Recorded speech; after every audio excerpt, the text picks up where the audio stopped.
மருமகனே மருமகனே மாமங்கார நானே உன் கால் வலிக்கும் கை வலிக்கும் தோள் வலிக்கும் தொட வலிக்கும் கன்னி பொண்ணு கை பட்டா எல்லா நோவும் பறந்து போகும். அப்படி போலே. காப்பி தண்ணி போடட்டுமா டீ தண்ணி போடட்டுமா?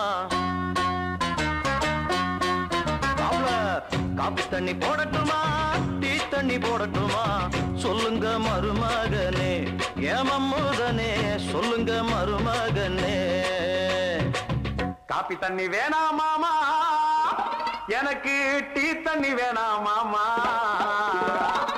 பச்சை தண்ணி போதும் மாமா, என் தாகத்துக்கு பச்சை தண்ணி போதும் மாமா.